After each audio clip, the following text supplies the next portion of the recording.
Welcome to the XT Podcast, your ultimate destination for valuable insights, practical advice, and inspiring stories that will transform the way you experience business, governance, and life. Join your host, Ashutosh, as he dives deep into three distinct editions: Customer Experience Edition, where industry leaders discuss CX strategies, product brand, employee experience, digital innovations, and best practices for improving customer engagement, retention, and loyalty.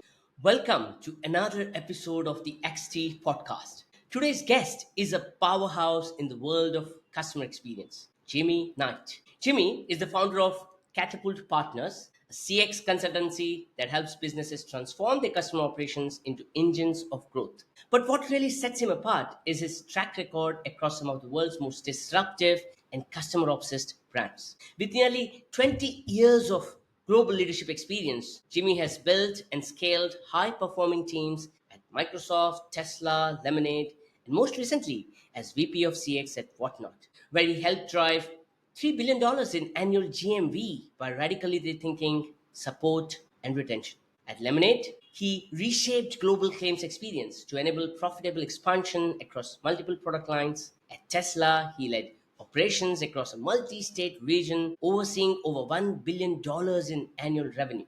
Now, through Catapult Partners, he's helping organizations from scrappy startups to global enterprises embed AI-driven CX, optimize support operations, and build customer-centric cultures that don't just perform, but transform.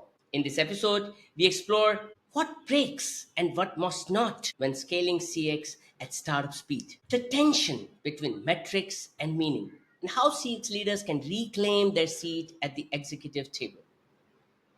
AI in CX, where it's helping, where it's hurting, and how to think clearly through the hype. Why brand promise isn't just marketing speak, but a contract every function must deliver on. And finally, a bold take. Will manual CX become a future differentiator?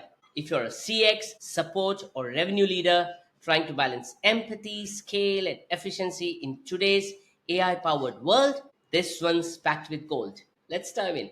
Good morning, Jimmy. Thank you so much for joining us at the XT podcast. Really appreciate this. Yes, of course. Thank you, Ash. Excited to be here. Likewise, Jimmy. I know we have had a couple of conversations and exchanges before, but one of the best things about today's conversation is 100% organic. We haven't rehearsed, we haven't talked much, and I'm personally far more excited about it because this is the best when it's organic. And with that spirit, then let me ask about what organizations face in an uncertain future, because you clearly have worked with a lot of fast growing, hyper paced organizations. And what I witness often in my consulting stints as well is when there's hyper growth, there's a lot changing and a lot happening at a breathtaking speed. And therefore, there's a lot to do from the CX end as well. So, what are the biggest CX challenges that you face when you talk to or engage with such organizations that growing super fast, scaling fast, and how can leaders stay ahead of the game when it comes to CX? Yeah, it's a great question. And that's something that I've personally experienced, myself living it and something that I see it quite often with the clients that I work with now. And so, scaling is an interesting thing in the sense that, are you going from 0 to 1 or are you going from, 1 to Yes. 100? And I think each one of those phases has a very nuanced and unique set of problems that you have to solve, especially from a CX perspective. And so when I reflect on my time at, I'll use Lemonade as an example. So when I joined Sure. Lemonade, it was a very small organization. We had one product at the time, but we had huge ambitions. And I was there for a little over 4 years. And by the time I left after 4 years, we had IPO'd, we had launched four Wow. additional products. We were a global organization, and my team had ballooned right in that time. Wow. And so when you think about kind of going through these phases, the one thing that I would say is critical to keep in mind is things are going to break, right? And you just have to be okay with it. You have to understand that that's part of the journey.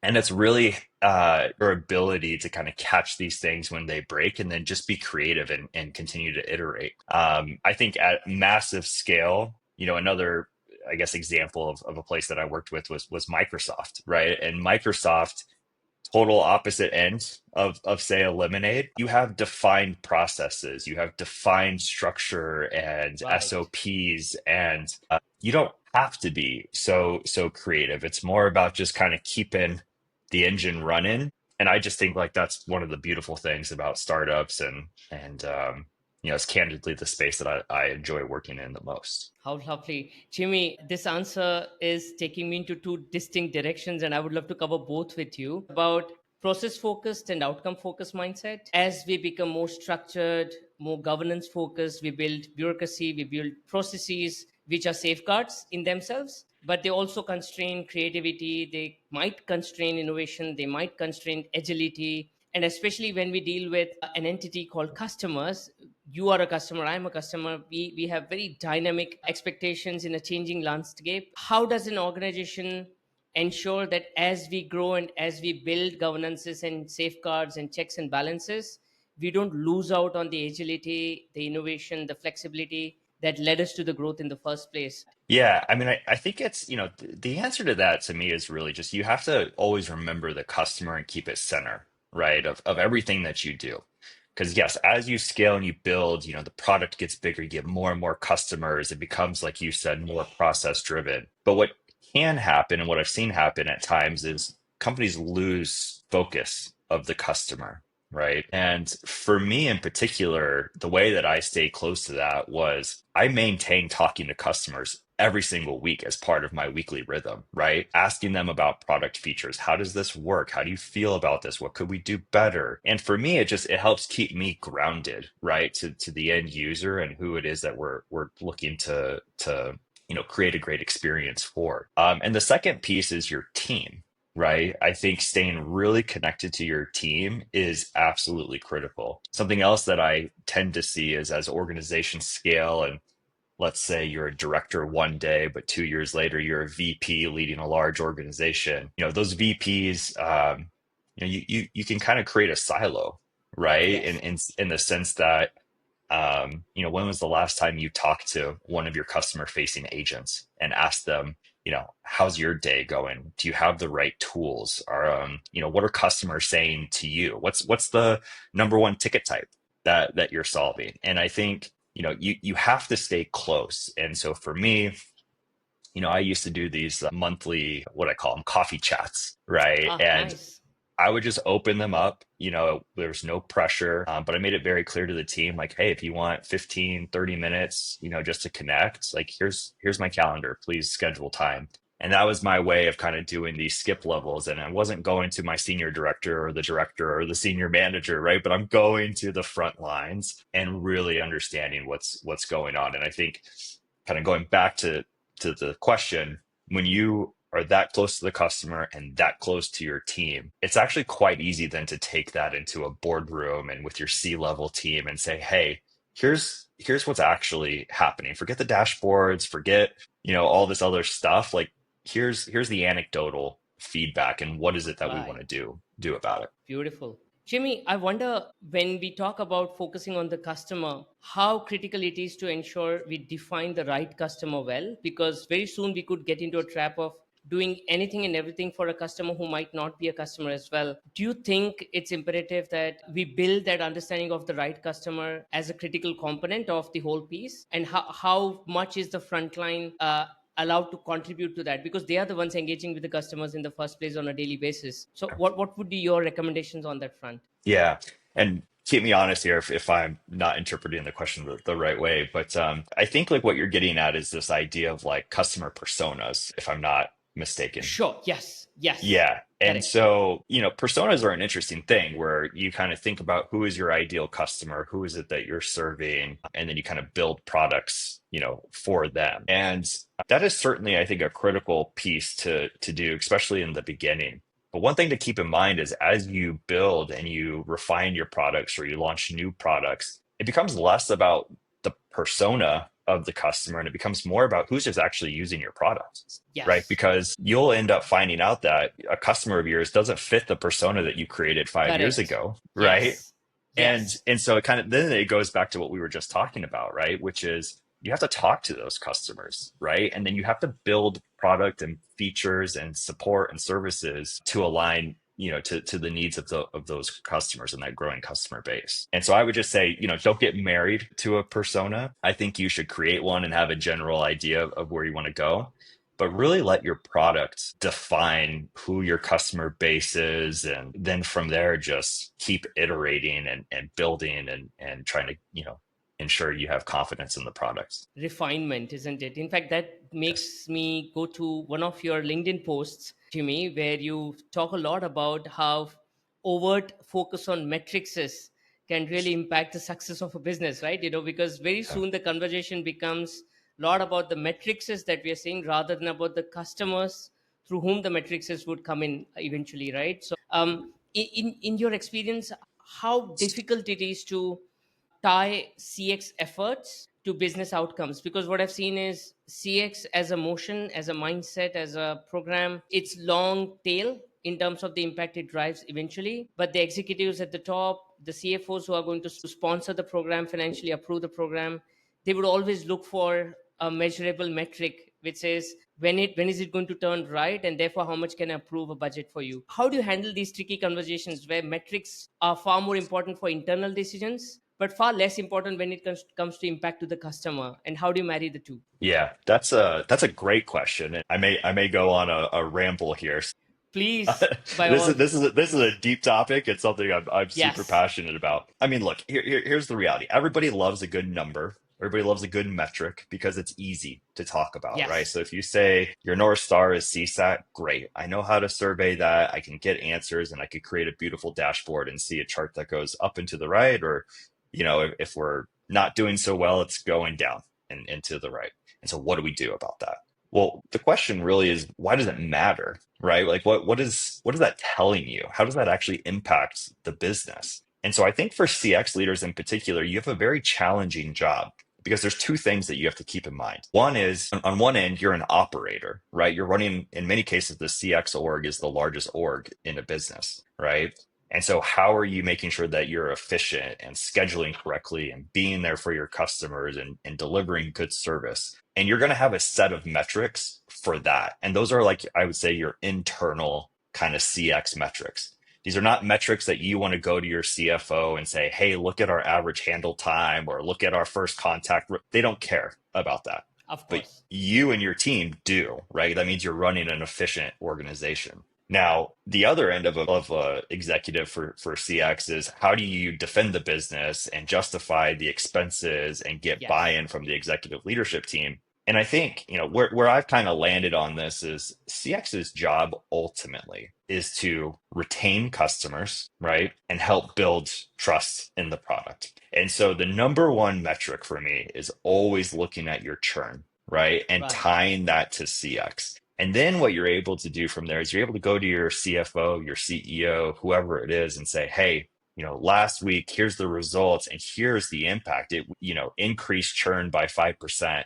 That's not good. So why did that happen? And then you pull in anecdotal feedback, or you pull in, the levers that kind of cause that and what it is that you're going to do to fix that. And then, you go and you operate with your team, and then you come back a week later and you keep painting the picture there. But the mistake that I see from CX leaders all the time is they get so caught up in, I would say, the CX metrics, right? And then you get into a business review and all of a sudden people are just, I don't know what you're saying. I don't know how this matters to the business. I'm not going to sign off on this budget, and you end up not really making any progress in terms of, building out your org. It's such an interesting thing you brought up, Jimmy, because I remember I've had a hard time selling CX to functional leaders. When I go to sales leader, for example, and tell them I'm here trying to see if my NPS can grow from X to Y, and he or she's having absolutely no interest in whether the NPS moves up or down, because they have their eyes on the next deal in the pipeline, conversion rate, cycle time, deal size. Those are the metrics they care about. And unless I talk their language, they are not going to give any buy-in to what I'm here to do. But the challenge is, it's a tough task to kind of get into that zone, because then you're actually pulling yourself up from the CX realm and trying to understand what other functions seek, need, and therefore let me try and see if I can talk their language, build synergy, and it's an extra effort. And one of the challenges I see, Jimmy, is it's also structural. Do you see that this is less, or possibly not as much, an issue of a CX leader's mindset, approach, capability, but also as much about where the CX leader is reporting into. For example, if by definition CX leader is reporting into marketing or customer support or sales, they will not be able to have a cross-functional mandate as much as if somebody is reporting into a CEO. Do you think Yeah. structural reporting would change as well? Would help as well? That's an interesting question. My initial, I guess, thought on that is no, and I'll Okay. tell you why. So, I've seen CX report into various functions from product to marketing Yeah. to the COO and to the CEO. And I think, or not what I think, but what I know, right, is regardless of who you report into, it's your job to get cross-functional support, right, and to paint the Yes. picture and to defend the business.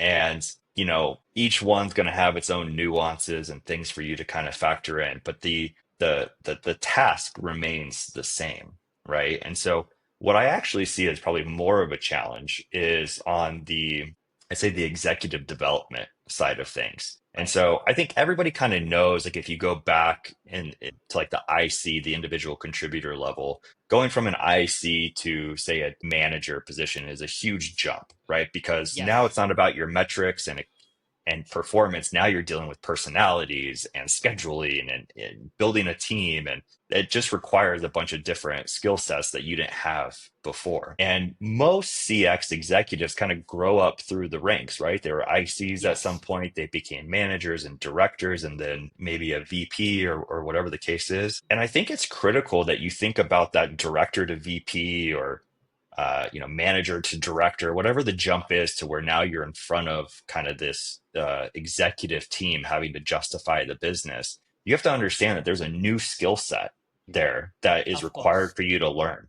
Right. And you have Yes. to be open to that. And you have to, seek mentors, read book, do whatever it is to figure out how do I have these business level conversations that I didn't need to have at this earlier phase of my career. And I think if you can nail that, it really doesn't matter if you report into product or marketing or whoever. That's a critical skill set that you're going to need to be successful regardless. That's a neat distinction, Jimmy. I mean, I've asked this question to multiple people, and there's no right and wrong answer here, but it's more about what is doable and feasible. And I think what you're trying to convey here is feasible. This is something one can take. Structural reporting is not in our hands. But no matter where we fit in, what you are advising is something we can all do. So this is very practical, and thank you for that advice. Jimmy, on that front, then, what I also have seen is depending on the background of the CX leader, a dominant core becomes a norm within the CX function. And I'll give you some examples. For example, if somebody is coming in from a tech background, the CX will be far more tech, platform, analytics led. Somebody's coming from support background, then it'll be more about servicing the customer right, taking care of the CX metrics as you were trying to convey earlier. If somebody's coming from a marketing background, it'll be more research oriented. Product background, it'll be far more MVP, next version, what's the next future roadmap for product based. So there'll be nuances to CX while the core remains the same. There'll be this dominant course reflecting in the functioning as well. Do you feel no matter what background we come from, eventually we have to have a T mindset where we might have one strong vertical exposure, but we have to have equally good horizontal exposure as well. We need to know a lot about other things, other functions as well, and ensure that value is contributed to other functions, if not equally as much. Do you think that's Yes. very critical for a CX team? I think I would say it's maybe the most critical piece of the puzzle, right? I think, customer experience is an interesting thing where you talk to certain people and they'll say that's customer experience means support or it means trust Yes, and safety or it means this or that. exactly. Customer experience actually is a mindset and it's to deeply understand your customers and how your business is impacting their day to day. And I really don't care if you're in marketing or product or even finance. Everybody in a company, I think, has a responsibility to know who your customer is, what are their pain points, and then what is it that your organization is doing to improve that. And so take marketing as an example. If churn is going down and that's being highlighted by the CX team, well, what are you doing about that? What's your next campaign? How are you addressing this? How are you trying to, shape the image and kind of fix that? Or if your product, right? It's not about your roadmap and shipping times. And it's what problem are you solving? And where do you get that information from? It comes from the customer, right? Like they should Yes. be feeding that piece. And so, I actually think being a CX leader is very challenging because it's your job to go around these other functions and these other Yes. departments and tie in, what does CX mean to marketing? And what is finance's impact on this? And why do we need this budget approved? It's a critical role. Probably, I'm biased, but I would say arguably, harder to do than many other functions inside an organization. Absolutely, Jimmy. In fact, from an external stakeholder point of view, customer is that unifier. If I was asked what is that internal stakeholder or internal entity which could unify us, I had a hard time getting that. And then I thought, what if it's brand promise? Because ultimately it's the promise that you're giving to the customer by way of your marcom, copcom, salescom, or whatever. That's something that customer is going to expect from you. And no matter what you do and what touch points, what journey stage you are in, and whether it is coming from marketing or sales or customer success, if you're not able to deliver on that expectation, then you are going to have an inferior CX. And if brand promise is something we all take a stake in, saying this is what I'm here to deliver no matter what function I belong to, then that could become a unifier. Is there a role of brand promise in CX, and how much does it play when it comes to activating CX? Because I've not heard this language being spoken as much as I feel it's needed. And do you feel equally that brand promises or something on those lines is equally important to unify? Yeah. I mean, absolutely. I mean, I think, customers ultimately come to you because they believe in whatever it is that you're pitching, whether it's a product, a promise, a service, whatever it is. And, I'll use Lemonade again as another example. So when I Sure. was there, I led the global claims organization. I'm not a claims person. I never worked in insurance before, but claims is a deeply customer experience Yes. department, in the sense that you're working with people who are going through some of the most tragic things that they could possibly ever experience, and you're there to kind of show up, help them get over this phase in their life and get their back on their feet. And the promise at Lemonade is that we are there for you, right? That we will move fast to get your claim settled, and that you will be whole again in a short amount of time as possible. Beautiful. That's the Beautiful. promise, right? And so when a customer signs up for a Lemonade policy, they expect that. So when that customer's house burns down and they contact, Lemonade and say, "Hey, I have no place to stay. I don't know how to rebuild our house. What does this look like?" You better believe that somebody on the claims team at Lemonade is going to be contacting you within hours of your submission, following up, getting you in a hotel that night, and helping you with the rebuild process. That's the promise. And if you break that, right, that customer is not sticking around, right? That is a terrible experience for them, and you broke your promise. And the thing to keep in mind is, while every business is unique, every business has competitors. And so if Yes. you break your promise, somebody else is out there who is promising to deliver the same, if not better, experience in their own unique way. And customers who feel they, I'll say lied to, for a better use of words, but Yes. lied to in terms of the brand promise, they'll go elsewhere, and you won't see them again. How well articulated, Jimmy. In fact, I feel no matter what the future of CX will be, this aspect of CX is never going to change, right? You will be working hard to deliver on that promise, whatever the promise, no matter what industry, no matter what context, this part of the business remains the same.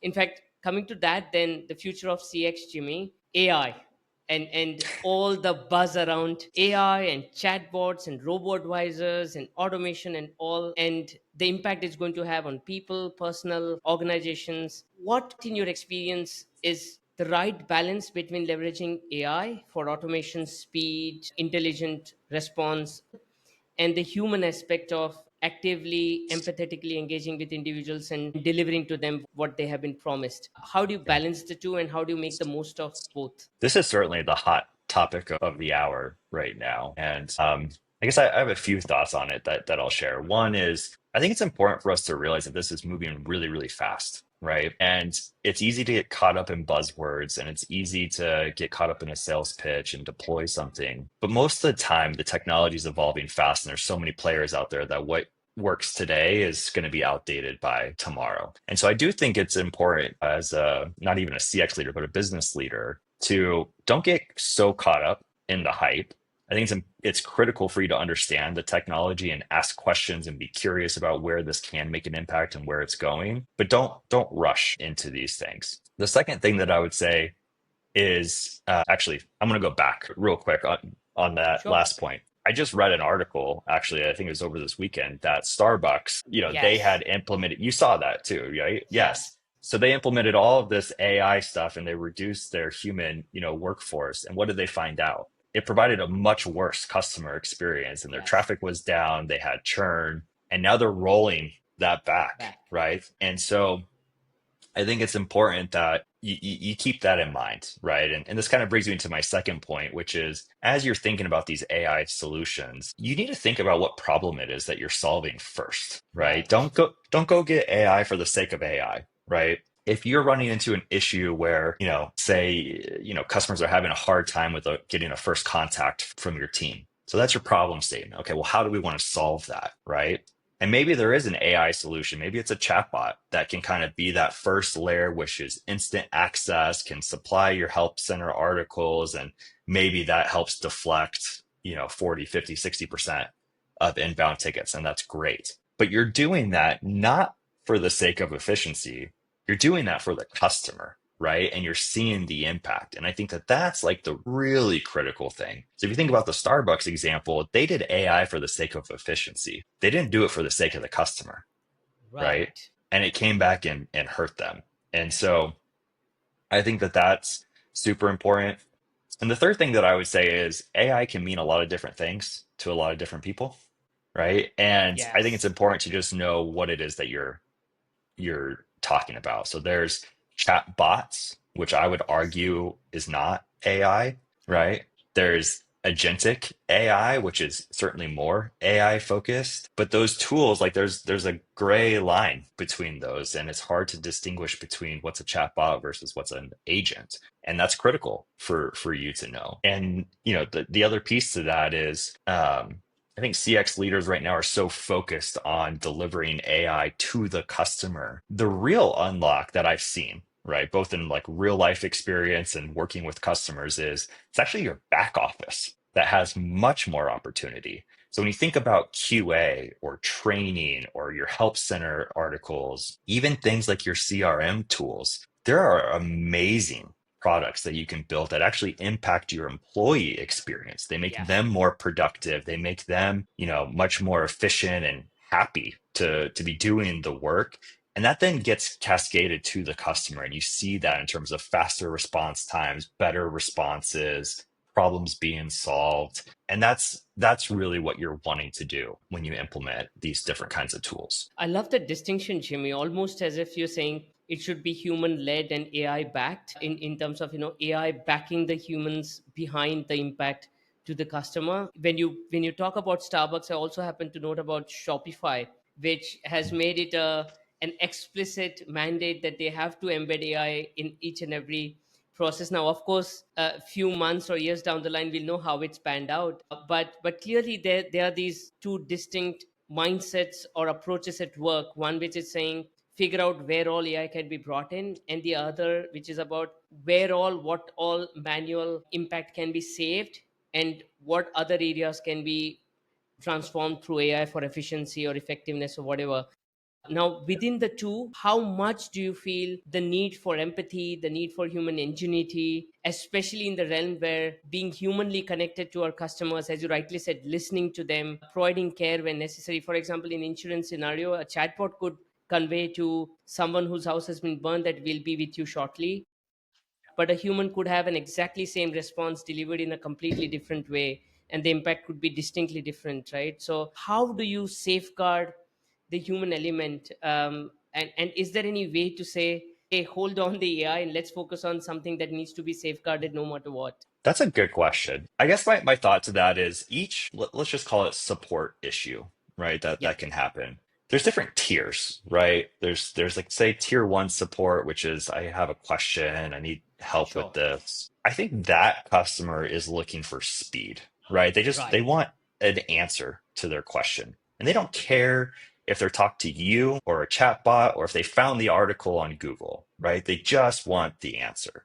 And so I think for that, like that's a prime example to where you should figure out a way to automate that, use AI. There's a bunch of different ways that you can kind of think about that. And we saw this in the insurance world, kind of going back to Lemonade too, right? If you had a smaller claim, like say, my iPhone was stolen or something like that, still a big deal, right? But you just want your iPhone back as fast as Yes. possible, right? Now, when your house burns down or your house is flooded, yes, you do want speed, but the power of picking up the phone, calling the customer, saying, how are you holding up? What do you need? How can I Yes. help? Those are things, I mean, we're all human, right? Like that human connection is something that's so valuable that candidly, mark this, I'm saying this now, right? We'll see 20 years from now if this pans out. AI is never going to replace, like, I'm a firm believer that AI will never replace that. And, CX will of course transform and evolve over these next few years. But there's this element of like human connection and Yes. truly, genuine empathy that is not going to go away. And you have to figure out, where in your stack does it make sense to invest and double down on that. So again, going back to the tiers, maybe that's your tier 2 or your tier 3 support. Maybe it's your escalations or appeals. I don't know. Sure. Every business is unique, right?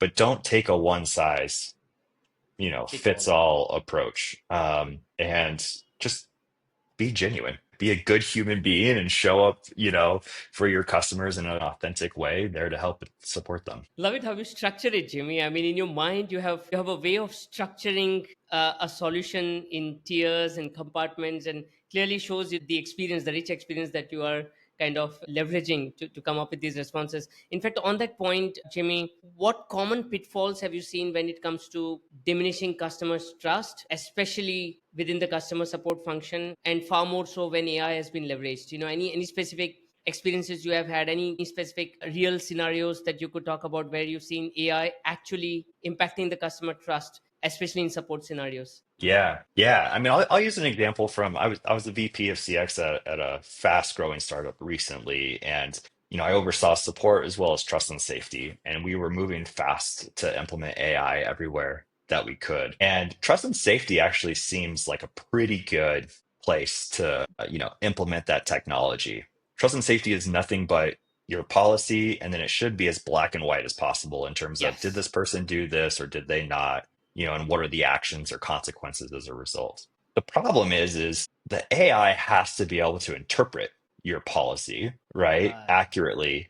And there is a level of judgment in some of these Mm. things. And so one of the consequences that we saw when we initially rolled this out is customers being flagged and in a sense punished through trust and safety actions because the AI, didn't either fully understand our policy, or it's subject to interpretation and it took the wrong kind of judgment call than what we would have taken, right? Gosh. And so, what seems super easy, like a black and white process, like trust and safety, and this applies to many other cases, right? You realize going through this that it's actually much more nuanced than that. And AI is really good at the black and white things today, right? But your business isn't black and white. And Yes. so you just have to keep that in mind as you're rolling these things out, because obviously that customer who gets a trust and safety violation and they can't go on the platform anymore, they're going somewhere else. Absolutely.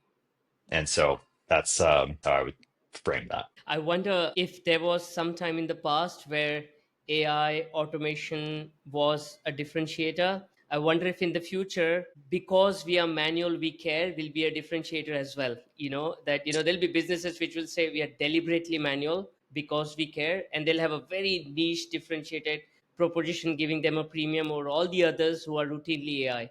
You never know. Yeah. You really don't. And it really does depend on your business and Of your course. customer. And I think in that case where, yeah, you probably will have some businesses that are just manual CX in the future.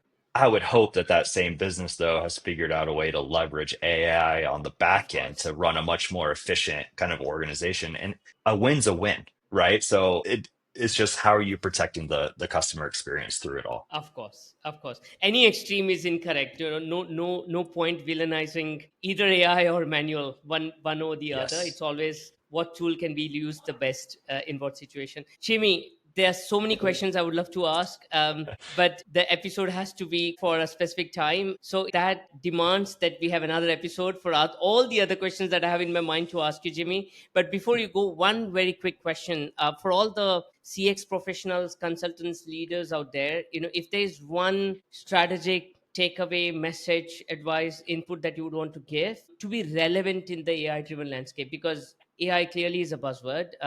There is fear, there is opportunity, all wrapped up around that buzzword. So, if there's one input you would want to give to any professional consultant driving impact in CX, we would all be all ears. Yeah, I think this maybe even goes back to what we were talking about earlier, kind of this difference between startups and say more established, enterprises. And AI just under a big bucket is a startup, right? It's moving fast. There's things are changing every day.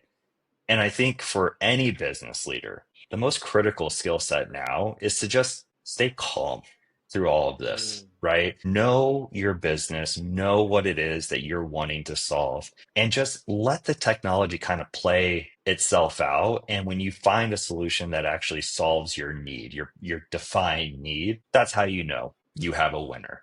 But don't get caught up in the hype, right? Nobody knows if ChatGPT is going to win, or if it's Gemini, or whoever nobody knows, right? And so don't be so married to these things, and kind of keep the mindset of this is evolving. I need to stay on my toes. I need to read, what's going on and understand these products, and be comfortable saying no to some of the pitches that you get, and wait for the right technology to service your customers. Quite a powerful message there, Jimmy. Be optimistic, stay calm, and keep learning, right? Thank you so much, Jimmy, for your presence on the podcast. Really appreciate your time. And I genuinely feel a need for another episode. There are just so many questions that are left unanswered, but for Yeah. the next time. Thank you so much, Yeah. Jimmy. Appreciate Thank you. this. This was fun. Thank you so much, Ash. This was great.